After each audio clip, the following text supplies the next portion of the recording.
দেখেন তো গাইস, চিনেন কিনা? ইনি হচ্ছে আপনাদের সেই বিখ্যাত ভাইরাল কেক বিক্রেতা সিমি আপু।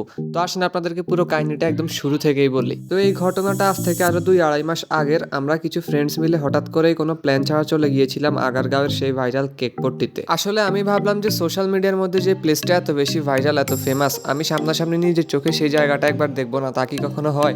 তো সেই ভেবেই চলে গিয়েছিলাম মূলত।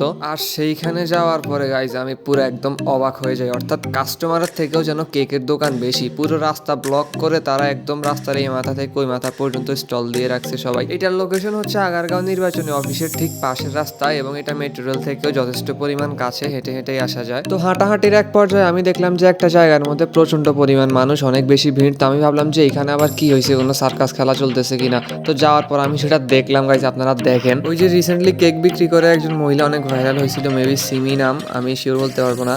তো উনার সামনে এত মানুষ, এত মোবাইল, মানে ওনাকে দেখাই যাইতেছে না। মনে হয় একটা মানে কোনো সিনেমার নায়ক নায়িকা আসলে আমার মনে হয় না এত মানুষ হয়। ওনাকে ঘিরে এত পরিমাণ মানুষজন ছিল সেখানে, মানে কি বলবো। অর্থাৎ কি অসংখ্য পরিমাণ মোবাইল ঘিরে রাখছে ওনাকে, আপনারা জাস্ট দেখতেই পারতেছেন, মানে কিছু বলার নাই আর। তবে এই জিনিসটা আমার কাছে একরকম ভালো লাগে নাই, কারণ একজন মানুষ সোশ্যাল মিডিয়ার মধ্যে ভাইরাল হলে সবাই তার কাছে যায়। ওনার স্টলের কেকগুলো কিন্তু অনেক তাড়াতাড়ি শেষ হয়ে যায়। কিন্তু দেখেন অন্যদিকে কিন্তু অন্যান্য বাকি যে দোকানগুলো আছে সেগুলোর সামনে দেখতে পারতেছেন ওইরকম কিন্তু খুব একটা কাস্টমার নাই। তারা অল্প কটা কেক নিয়ে আসলেও সবগুলো বিক্রি করে যাইতে পারে না। তো এটা ঠিক না আসলে। এই বাচ্চা মেয়েটাকেও দেখছিলাম অনেক ভাইরাল হইতে, অনেক আলোচনায় আসছে। ক্লাস 5-এ নাকি পড়ে, সেও কেক বিক্রি করতে আসছে। আর এখানে নাকি অনেক দূর দূরান্ত থেকে মানুষজন কেক বিক্রি করার জন্য আসে। আসলে করতে পারলে কোনো বিজনেসই ছোট না, আপনি করতে পারলে সব রকম বিজনেসই দাঁড় করাতে পারবেন। আর এখানে কিন্তু শুধু কেক না, কেকের বাইরেও বিভিন্ন রকমের ফলের জুস, ঝালমুড়ি, ডাব, বুট বাদাম, পোলাও, মোরগ, খিচুড়ি, অনেক কিছু বিক্রি করে মানুষজন। আর মনে করেন না যে যদি আপনার কপাল ভালো হয় তাহলে তো আপনি একজন বিজনেসম্যানের পাশাপাশি একজন সোশ্যাল মিডিয়া ইনফ্লুয়েন্সারও হয়ে যেতে পারবেন। যেমন দেখেন কত বড় বড় সেলিব্রিটি অনেক নাটক সিনেমায় কাজ করেও কিন্তু একসাথে এত ফ্যান ফলোয়ার বা এত মানুষজন জড়ো করতে পারে না।